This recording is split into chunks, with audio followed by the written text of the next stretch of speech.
Hello सांग माने नमस्ते जय जगन्नाथ। आज आम सुजी दही आ ब्रेड को लेकिन गोटे बढ़िया टोस्ट बनैबा जहाँ को आपण पिला मानकर टिफिन रे बा इवनिंग स्नैक्स रे हो खाइबा को दे परिबे।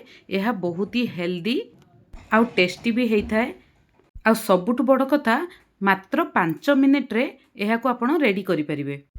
ताहले चलंतु भिडियोटी स्टार्ट करिबा। नमस्कार, मु स्मृति आपण मानकु स्वागत करुछि आम ओडिया रेसिपी चैनल को। चैनल रे जदि नुआ अछंती आउ एई जाय सब्सक्राइब करि नाहंती ताहले प्लीज सब्सक्राइब करिया पे अनुरोध रहिला। एइठी मु गोटे बाउल रे सुजी गोटे कप नेइछि। आपण क्वांटिटी हिसाब रे कम अधिक करि परिबे। सुजी गोटे कप को मु एठी दही आधा कप नेइछि। ताकू आमे भलसे मिसेई नबा। एथिरे मु पानी रो यूज जमार भी करिनी। आपन को जदि अधिक काठुआ लागिबो ताहले आपण 1 ରୁ 2 स्पून पानी ही देबे। एठी देखंतु पूरा भलसे एटा मिसी जाइछि। सुजीटा टिके 5 मिनिट आमे सोक करिया पई छाडी नबा। जेहेतु सुजीटा को टिके फुलिबा पई टाइम लागे आ दही आमे साथी रे देइचंती तो 5 मिनिट छाडीबा परे सेतिरे आमे सबु वेजिस को पके दबा। पिल्ला माननको आपणकर जहा पसंद आपण सेही मुताबक सबु परिबा एठी नै परिबे। एइठी मु कैप्सिकम, गाजर, टमाटर, कंचा लंका, धनिया पत्र, स्वाद अनुसार लूण आ पियाज को दे देइछि। पिल्ला माने जदि पियाज कंचा लंका खाइ नहंती ताहले आपण सेडा स्किप करि परिबे। एबे आमे आउ टिके चटपटा टेस्ट पाई चाट मसाला, गरम मसाला आउ चिकन मसाला को अल्प क्वांटिटी रे दे दबा। एई सब को भलसे मिसेई नबा। परिवा सुजी बहुत भलसे मिसी गला परे जदि आपण को आवश्यक पड़े तेबे ही आपण सेतिरे पानी देबे। नहले आर बेटरटा पूरा गाढ़ा रहिबो जेमिति आमे ब्रेड रे ताको स्प्रेड करिकी लगे परिबा। एठी देखि पारथिबे मोर बेटरटा केते गाढ़ा अछि। ब्रेड रे जेमति आपण जाम लगौचंदी सेही भलिया कंसिस्टेंसी एठी मु रखिछि। एबे आमे देखंतु एठी आपण राउंड करिकी काटिकी भी ब्रेड को नै परिबे। टिके अधिक अट्रैक्टिव पिल्ला मानक पई बनेया पई।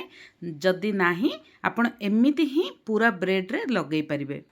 पिल्ला माननको सप्ताह बेले खाइबा पई किछिटा नुआ आउ इनोवेटिव आइडिया दरकार पड़ी थाए। से तेबे ही से माने खाइबा पई पसंद करंती। सेति पई आपण एई ब्रेड को राउंड बा ट्रायंगल आकार रे मध्ये काटिकी सेई शेप रे बनै परिबे। एइठी पूरा बेटरटा को मु ब्रेड रे स्प्रेड करके लगे दीची चारिपटे। एठी देखंतु केते सुंदर कलरफुल देखा जाउची।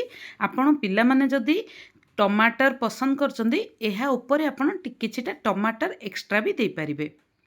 आउ गोटे ब्रेड को भी मु सेही भली भाबरे चारिपटे लगे दीची। एइठी हमकु पतळा हेले कोन ना सी बराबर ब्रेड रे कोटिंगडा लागिबोनी। सेति पई आपण एई मिक्सरटा पूरा गाढ़ा ही रखिबे। एठी देखंतु बहुत बढ़िया भाबरे मु एठी दीपट जाक लगे दीची। आपण जदि चाहिबे अन्य पटे भी लगे परिबे किंतु मु एपड़े गोटे ही साइड देइची। एबे तावा रे खूब कम तेल रे आमे आको सेकी नबा। आपण चाहिले बटर भी यूज करि परिबे। मु एठी तेल यूज करछि। आपण सेलो फ्राई भी करि परिबे किंतु कम तेल रे जेते बनेबे पिल्ला मानक पई सेते हेल्दी थाए। ଏହା ଉପରେ ଆପଣ ଯଦି ଚାହୁଁଛନ୍ତି ତାହେଲେ ଟିକେ ଚିଲି ଫ୍ଲେକ୍ସ ପକାଇ ପାରିବେ ଗ୍ରୀନ୍ ଚିଲି ବଦଳରେ। ଆଉ ଯଦି ପିଲାମାନଙ୍କୁ ପସନ୍ଦ ତାହେଲେ ଉପରେ ଚିଜକୁ ବି ଆପଣ ଦେଇପାରିବେ। ପିଲାମାନଙ୍କର ଟେଷ୍ଟ ଆକର୍ଡିଂ ଆପଣ ଏଇ ଟୋଷ୍ଟଟା ବନେଇ ପାରିବେ। କିନ୍ତୁ ଏହା ଖାଇବା ପାଇଁ ଯେତେ ଟେଷ୍ଟି ଦେହ ପାଇଁ ବି ସେତିକି ହେଲ୍ଦି। ମୁଁ ଦୁଇ ପଟ ଯାକ ଭଲସେ ତେଲ ଦେଇକି ସେକି ଦେଇଛି। ଏଇଠି ଦେଖିପାରୁଥିବେ ମୁଁ ପ୍ରଥମ ଯୋପଡ଼ାରେ सुजी बेटर लगेनी ताहा प्रथमे सेकी नेली जाफल कि आमर ब्रेडटा टिके कड़क हो। पुणी नेक्स्ट फ्लिप करिकी मु आरपटटा सेकीदेली। एटी देखुथिबे बहुत बढ़िया कलर आसी जाइछि। पिला माननको सदा बेले नुआ नुआ आइटम खाइबा पई इच्छा होइथाय। सेति पई से माने बाहरे खाइबा पई अधिक पसंद करंती। किंतु आपण एही हेल्दी ब्रेड आपण थरे तांको बने की खुआंतु से माने सबु बेले आपण को डिमांड करिवे। एहा को आपण सॉस सहित हो बा चिली सॉस सहित हो आपण खाइ परिबे। वीडियोटे जदि भल लागिला ताहले लाइक शेयर कमेंट करिवा को जम्मारू भी भूलिबेनी। रहिली जय जगन्नाथ।